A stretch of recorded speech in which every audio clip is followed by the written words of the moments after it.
2026 का पूरा trading road map discuss करने वाले हैं इस वीडियो में। ये कोई नॉर्मल वीडियो नहीं है जहाँ पे हम डेली एनालिसिस करते हैं। इस वीडियो में पूरा ईयरली पर्सपेक्टिव बनाने वाले हैं। देखेंगे कि कौन से लेवल्स ऐसे हैं जहां पर मार्केट अगर आने वाले टाइम में क्रैश भी हो गई तो वो उसे इजीली रोक लेंगे, या कौन से लेवल्स ऐसे हैं जहां पे हमें प्रॉफिट बुक कर लेना चाहिए। तो बहुत ही शानदार वीडियो होने वाली है, एंड तक आप बने रहिएगा। तो निफ्टी के ईयरली चार्ट से चलते हैं और मैं थोड़ा सा चार्ट हाइड करूंगा और हम ना साथ में लेवल्स मार्क करेंगे कि निफ्टी के ईयरली चार्ट में कौन कौन से डिमांड जोन्स या सप्लाई जोन्स फॉर्म हुए हैं। देखिए यहाँ पे अगर हम देखें तो ये है 2008 की कैंडल, जो बहुत ही फाइनेंशियल क्राइसिस था, एक बड़ी कैंडल बनी थी। तो मैं चलिए इसमें एक लेवल मार्क कर लेता हूँ, ये वाला, ये एक। और जो भी मेरे क्रिटिकल लेवल्स हैं उसे मैं ब्लू शेड से मार्क कर रहा हूँ। आगे चलते हैं, देखिए यहाँ पर एक फिर ईयरली का डिमांड जोन फॉर्म हो गया, मैं उसे और मार्क कर लेता हूँ। आगे चलते हैं, देखिए आप एक चीज नोटिस करिए कि किसी भी ईयरली के लेवल में हमें एंट्री मिली नहीं है। निफ्टी जो है वो ऊपर जाया जा रहा है लेकिन एंट्री नहीं दे रहा है ईयरली के टाइम फ्रेम में एटलीस्ट। अब ये दोबारा ऊपर जा रहा है, देखिए चलता गया तो हुआ क्या, इसने एक और यहाँ पे ईयरली का लेवल बना लिया, मैं इसे भी मार्क कर लेता हूँ। ऊपर गया ऊपर गया, और अब क्या हुआ, देखिए यहाँ पे मुझे एक एंट्री मिली। और ये एंट्री है दोस्तों 2020 की, जो कोविड की सेलिंग आई थी ना। देखिए वो कितनी बड़ी सेलिंग थी, और उसे भी एक निफ्टी के ईयरली के टाइम फ्रेम का जो जोन था, उसने उसे ना सिर्फ रोका बल्कि रिकवर करके एक बड़ी ग्रीन कैंडल बना दी। और यहाँ से देखिए निफ्टी लगातार ऊपर जा रहा है। मैं और लेवल मार्क करके दिखाऊं आपको। निफ्टी के ईयरली के डिमांड जोन में एंट्री मिलना मतलब एक लग्जरी है, वो एक क्राइसिस नहीं है, वो एक बहुत बड़ी अपॉर्चुनिटी है जो 50 का स्टॉक 500 या 5000 तक भी कर देती है। ये प्रैक्टिकल एग्जांपल है, चार्ट्स के थ्रू भी मैं आपको ये चीज प्रूव करके दिखा दूंगा। देखिए और अभी क्या हुआ है कि रिसेंट में एक इसने ईयरली का जोन जो है और वो बना दिया, तो मैं उसे ही मार्क कर लेता हूँ। और अभी क्या है कि निफ्टी एज ऑलवेज, अगर आप इंडिया की ग्रोथ स्टोरी में बिलीव करते हैं तो निफ्टी ऊपर ही जाए जा रहा है, और ये ऊपर ही जाएगा जब तक हमारा देश तरक्की कर रहा है। देखिए अब मैं चलता हूँ 6 मंथ्स के टाइम फ्रेम पे, और मैं नीचे का बहुत ज्यादा लेवल सब डिस्कस नहीं करने वाला, जस्ट मैं यही चीज ऊपर के जो क्रिटिकल जोन्स हैं वही डिस्कस करूंगा। तो मैं बस चार्ट नीट एंड क्लीन रखने के लिए ये जो लेवल्स हैं इन्हें डिलीट कर देता हूँ ताकि ये आपको डिस्ट्रैक्ट ना करें। देखिए अब क्या हो रहा है ना, 6 मंथ्स के टाइम फ्रेम पे अगर देखें, हमने कई बार ये चीज बात करी है कि अगर रेड रेड रेड के बीच एक ग्रीन कैंडल है तो वो कैंडल बहुत इंपॉर्टेंट हो जाती है, और उसके साथ देखिए हमारा ईयरली का जोन भी है।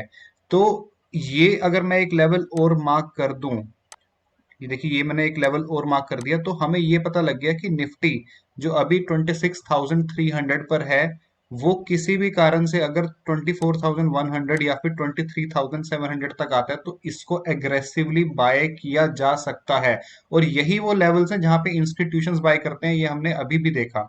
और कहते हैं ना कि हाँ यार निफ्टी तो 18,000 हो जाएगा, 15,000 हो जाएगा। देखिए प्रैक्टिकली अगर हम देखें, जो क्योंकि हमने 2008 से डेटा स्टडी किया है, तो निफ्टी का प्रैक्टिकली 21,100 के नीचे आना अभी तो बहुत ही डिफिकल्ट लग रहा है। तो ये चीज हमें समझ में आई 6 मंथ्स के टाइम फ्रेम पे जाके। मैं एक बार ना ये सारी चीजें डिलीट करके 3 मंथ्स के टाइम फ्रेम पे जाके भी आपको दिखाता हूँ। देखिए 3 मंथ्स के टाइम फ्रेम पे भी कुछ ना कुछ सेम ही लेवल बन रहे हैं। और अभी जो 2024 के एंड से 2025 तक सेलिंग देखने को मिली थी हमें निफ्टी में, जिसमें लोग हो गया कि यार ये कितनी बड़ी सेलिंग आ गई है, तो उसका भी मैं अगर आपको रीजन दिखाऊं ना, उसके लिए तो सिर्फ ये एक क्वार्टरली का जो डिमांड जोन था, सिर्फ 3 मंथ्स का, ईयरली में भी एंट्री नहीं मिली, सिर्फ 3 मंथ्स के डिमांड जोन के अंदर प्राइस आई, और वहीं से प्राइस ऊपर जा रही है। और कहीं ना कहीं ये एक कैंडल के क्लोज होते ही हमें यहाँ पर भी एक अच्छा लेवल देखने को मिल जाएगा। तो मतलब निफ्टी में अभी मोमेंटम बहुत बाकी है, बहुत बड़ी पिक्चर है ये इंडिया की स्टोरी है, इंडिया की ग्रोथ स्टोरी है। इसमें 25-26 हजार नहीं दोस्तों, 50,000 भी हमें आने वाले टाइम में मिलेगा, और मैंने आपको लॉजिक बता दिया है। और ये भी हमने डिस्कस कर लिया कि कब जब करेक्शन आती है, मेजर करेक्शन आती है, उसके लिए कौन से लेवल्स होते हैं जहां पर निफ्टी या बैंक निफ्टी या कोई भी इंडाइस बहुत ज्यादा बुलिश हो जाएगा। तो ये थी निफ्टी की कहानी। बैंक निफ्टी के ऊपर चलते हैं और देखते हैं कि उसमें क्या हो रहा है। तो बैंक निफ्टी का चार्ट मैं यहाँ से ओपन कर रहा हूँ। हम बैंक निफ्टी में भी 12 मंथ से ही शुरुआत करेंगे। मैं सारे इसमें जो मार्किंग्स है वो डिलीट कर देता हूँ। देखिए इसको भी मैं अगर थोड़ा सा हाइड करूँ, ठीक है, तो यहाँ पे ना और भी अच्छी पिक्चर है। देखिए ये जो कैंडल है, यहाँ पे हमारा कुछ ना कुछ ईयरली का जोन था जिसने हमें इस कैंडल से एंट्री मिली, और इसके अंदर फिर एक ये जोन फॉर्म हुआ जिसके अंदर एंट्री नहीं मिली, बस ऊपर से प्राइस चली गई। और फिर एक ये वाला लेवल था जिसके अंदर हमने जैसे निफ्टी में भी देखा, ये 2020 की कोविड वाली सेलिंग थी और यहाँ से बैंक निफ्टी लगातार ऊपर जा रहा है। इसके अंदर कोई भी है, उसके बाद हमें ईयरली के जोन में एटलीस्ट एंट्री नहीं मिली है। रिसेंट की अगर मैं बात करूं तो देखिए यहाँ पे एक ईयरली का इसने जोन बना लिया है, तो इसे हम मार्क कर लेते हैं। नीचे वाले मैं दोनों जोन डिलीट कर देता हूँ और चलते हैं अगर हम 6 मंथ्स के टाइम फ्रेम पे, तो इसमें भी कहीं ना कहीं निफ्टी की तरह एक रेड कैंडल है जिसे डेफिनेटली प्ले किया जा सकता है। बहुत अच्छा और बहुत ही सॉलिड एरियाज होते हैं जहां पर ये रेड कैंडल बन जाती है। यहीं से बैंक निफ्टी ऊपर जा रहा है। बैंक निफ्टी में मैं ना आपको एक और बहुत ही सॉलिड पिक्चर दिखाता हूँ। आपको लगेगा कि यार ऐसी अपॉर्चुनिटी तो शायद हमें 2026 में 2 या 3 बार मिल जाए। उसके लिए मैं चलता हूँ क्वार्टरली के टाइम फ्रेम पे। देखिए बैंक निफ्टी ना लगातार हमें क्वार्टरली के टाइम फ्रेम पे एंट्री देता है। मैं ऐसा क्यों कह रहा हूँ, देखिए ये एक जोन बनाया है इसने, टेम्परेरी टेम्परेरी जोन दिखाता हूँ मैं आपको। ये एक टेम्परेरी सा जोन बनाया है इसने। इस कैंडल ने इसके अंदर एंट्री दी ऊपर, ठीक है। अब मैं इसको डिलीट करता हूँ, अगले जोन्स को मार्क करता हूँ। उसके बाद इसने क्या किया, इसने ये वाला एक जोन बनाया, ठीक है। उसके अंदर अभी रिसेंट में 2025 में ही हमें एंट्री दी और वहां से बैंक निफ्टी अनस्टॉपेबल ऊपर जा रहा है और बहुत अच्छा मोमेंटम है। और देखिए अभी ये कैंडल के बनते ही ना एक ये जोन भी तैयार हो रहा है जिसमें बिल्कुल पॉसिबिलिटी है कि हमें 2026 में एक बार दोबारा एंट्री देखने को मिले, जो कि लेवल निकल के आ रहा है 57,375 से ये लेवल शुरू है और 53,561। यानी कि इसके नीचे बैंक निफ्टी का निकलना बहुत डिफिकल्ट है। बहुत कुछ मेजर होगा तो 3 मंथ्स का लेवल तोड़ के हमने 6 मंथ्स या फिर ईयरली के लेवल्स भी डिस्कस किए जो कि बहुत ही शानदार लेवल है। देखिए इसमें एक चीज और अगर हम डिस्कस करें, तो जो ये मैं अभी करंट लेवल पे बात कर रहा हूँ, मैं डेली के टाइम फ्रेम पे स्विच करता हूँ एक बार। जो लेवल हमने मार्क किया ना वो बहुत ज्यादा दूर नहीं है। देखिए इसको मैं अगर नीचे लेके चलूं तो सिर्फ और सिर्फ 4.5% ये लेवल नीचे है। और अगर आप सोचिए कि यहाँ पे बैंक निफ्टी किसी भी कारण से अगर आता है तो हमें क्या करना है। आपको भी पता है कि आपको बैंकिंग स्टॉक्स वहां पे इंटरेस्टेड हो जाना है, बाय करना है, या जो भी आप उसमें स्ट्रेटेजी बनाना चाहें, बैंक निफ्टी वहां से हमें रॉकेट होता हुआ दिख सकता है। ये मैं नहीं कह रहा, ये पिछले 20-25 साल का डेटा कह रहा है हमें। देखिए अभी मैं आपको कुछ और इंडाइसेस भी दिखाता हूँ कि जो ये थ्योरी और प्रूव कर देंगे। मैं उसके लिए आपको लेके चलता हूँ। चलिए निफ्टी पीएसयू बैंक से शुरू कर रहे हैं, जिसको मैं लगातार वीडियोस में बता रहा हूँ कि क्यों हमें पीएसयू बैंक्स में इंटरेस्टेड रहना चाहिए।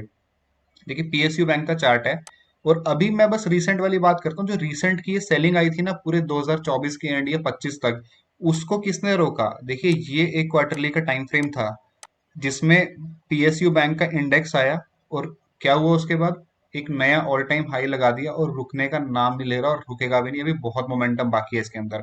देखिए अब आपको क्या करना है, आप चाहे ये वाला मोमेंटम कैच नहीं कर पाए लेकिन आप ये वाला मोमेंटम तो कैच कर सकते हैं ना। देखिए ये एक नया लेवल फॉर्म हो गया है पीएसयू बैंक्स के अंदर जो है 7540 पर, और नीचे वाला है 6730। तो किसी भी कारण से पीएसयू बैंक करेक्ट करके इस लेवल पे आता है तो आपको पता है आपने क्या करना है। ऐसे ही मैं आपको एक एग्जांपल और दिखा देता हूँ। चलिए हम चलते हैं, मान लो निफ्टी मेटल पे चलते हैं क्योंकि मेटल स्टॉक्स जो हैं वो भी बहुत आउट परफॉर्म कर रहे हैं आजकल। तो मेटल के स्टॉक पे अगर हम जाके देखें, मैं इसको डिलीट करता हूँ एक बार मार्किंग को, तो उसमें भी चलिए 3 मंथ्स के टाइम फ्रेम से ही चलते हैं। रीसेंट सेलिंग जो ये रेड कैंडल थी, किसने रोका इसको, दोबारा क्वार्टरली के टाइम फ्रेम ने रोका। कहना क्या चाह रहा हूं मैं कि नॉर्मल जो सेलिंग आती है ना उसके लिए तो क्वार्टरली का टाइम फ्रेम ही इनफ होता है, ईयरली या 6 मंथ्स तक जाने की जरूरत नहीं है। और अगर जाने की जरूरत कभी पड़ गई तो डरना नहीं है। वहां पे आपको पता है कि मार्केट में 10, 15, 20% का या कुछ भी वर्स से वर्स न्यूज आ गई, आपको पता है कि ये लेवल है। चाहे कोई कितना भी कहे कि यार निफ्टी 10,000 आ जाएगा, 15,000 आएगा, आपको पता है कि हाँ ये मेरा लेवल मार्क्ड है, यहीं तक ही आएगा और यहाँ पे जब आएगा तो मुझे बिना डरे बाय करना है, क्योंकि वो अपॉर्चुनिटी फिर दोबारा लाइफ में लौट कर नहीं आती है। इसमें क्या हुआ, मेटल में 3 मंथ्स के टाइम फ्रेम तक ही आया, ये भी नीचे इसको आने की जरूरत नहीं पड़ी, यहीं से आया, यहीं से रॉकेट हो गया और अभी भी ये अनस्टॉपेबल है क्योंकि इसने यहाँ के जो पेंडिंग ऑर्डर्स हैं वो पिक कर लिए। यहाँ पर दोस्तों इंस्टीट्यूशंस बाय करते हैं। आपके और मेरे जैसा बंदा तो शायद सोचता रह जाए, वो लोग तो बिल्कुल भी नहीं सोचते। उनको पता है कि यहाँ पे एक अपॉर्चुनिटी आई है तो ये लाइफ टाइम अपॉर्चुनिटी है, वो बाय करेंगे और ऐसे ही इंडाइसेस पिक करते हैं वो। तो ये एक मेजर पिक्चर थी, ये एक मेजर आउटलुक था जो मैं आपको देना चाहता था। हम प्रिपेयर हैं, हम 2026 के लिए प्रिपेयर हैं। कोई भी सेलिंग आती है, कोई भी करेक्शन आती है या मार्केट ऊपर जाती है, कहाँ प्रॉफिट बुक करना है, कहाँ पे सेलिंग करनी है, हम उस चीज के लिए प्रिपेयर्ड हैं। और एक प्रिपरेशन के साथ अगर आप 2026 में एंटर करेंगे तो आपको बहुत अच्छे गेन्स मिलेंगे, आपका कॉन्फिडेंस अलग ही लेवल पर होगा। आई होप आपको ये वीडियो अच्छा लगा होगा। चैनल को सब्सक्राइब जरूर कीजिएगा।